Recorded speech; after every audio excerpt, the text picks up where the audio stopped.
किसी नदी के किनारे एक महर्षि का आश्रम था। वह अपने कई शिष्यों सहित वहां रहा करते थे। उनका जीवन सादगी से भरा था। महर्षि हमेशा अपने शिष्यों को ऐसी बातें ही बताया करते थे जिन्हें जीवन में अपनाने से मानव मूल्य की वृद्धि हो और मानवता फले फूले। एक दिन की बात है। आश्रम के शिष्यों में नवल और समर की शिक्षा पूरी हो गई थी। उन्हें आश्रम से विदा करने से पूर्व दीक्षांत समारोह हुआ। महर्षि ने दीक्षा देते हुए उन दोनों से कहा, मेरे प्यारे बच्चों, जीवन में सच्चाई हमारे जीवन का सार है। जीवन में इसे अपनाए बिना आज तक कोई महान नहीं बन सका। और झूठ। नवल ने बीच में ही महर्षि की बात काटते हुए पूछा, वह हमारे चरित्र को गिरता जाता है, आथ त्याज्य है। महर्षि ने दोनों को समझाते हुए आगे कहा, आज दीक्षांत समारोह में मैं तुम दोनों से यही अपेक्षा करता हूं कि अपने वास्तविक जीवन में हमेशा सच्चाई की राह पर ही चलोगे, किसी भी हालत में उससे डिगोगे नहीं। नवल ने फिर कोई प्रतिवाद नहीं किया। वह चुप रह गया। मगर जीवन में सच्चाई को अपनाकर आगे बढ़ने वाली महर्षि की बातें उसके गले में बिल्कुल नहीं उतरी। समर को महर्षि की प्रत्येक बात तर्कपूर्ण जान पड़ी। दीक्षांत समारोह के बाद दोनों महर्षि को प्रणाम कर घर के लिए विदा हुए। दोनों एक ही गांव के थे। गांव का नाम फूलपुर था। कई साल बीत गए। एक बार महर्षि फूलपुर गांव से होकर गुजर रहे थे।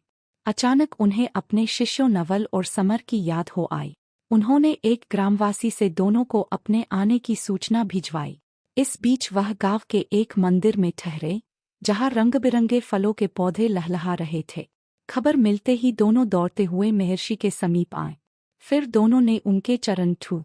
महर्षि ने दोनों को गौर से देखा। उसके बाद समर से पूछा, तुम्हारा चेहरा मुरझाया क्यों है? हाँ गुरुदेव, सच्चाई की कंटीली राह पर चलकर मैं जरूर मुरझा गया हूँ, मगर उस राह को छोड़ा नहीं है, चल ही रहा हूँ और चलता रहूँगा। समर ने अपनी आपबीती सुनाई। लेकिन तुम तो खूब खुश दिखते हो। महर्षि ने अब नवल की ओर निहारा। निस्संदेह, नवल बोला, खुश इसलिए हूँ कि मैंने समर जैसी राह नहीं पकड़ी, नहीं तो आज मेरी भी वही दशा रहती। मैं तो उसके एकदम उल्टी राह चल रहा हूँ। महर्षि एक क्षण चुप रहे।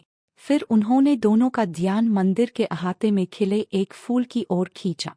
यह कौन सा फूल है? पलाश है, समर बोला। कैसा दिख रहा है? खूब खिला है, बहुत सुंदर लग रहा है, नवल ने कहा। मगर जानते हो, इस फूल में सुर भी नहीं है, महर्षि बोले। सच कहा आपने, नवल ने स्वीकार किया। उसके बाद महर्षि ने एक दूसरे फूल की ओर संकेत कर कहा, वह कौन सा फूल है? गुलाब है, समर की आवाज थी। कैसा नजर आता है वह? मुरझाया हुआ है, नवल ने जवाब दिया। फिर भी उसमें सुर भी है।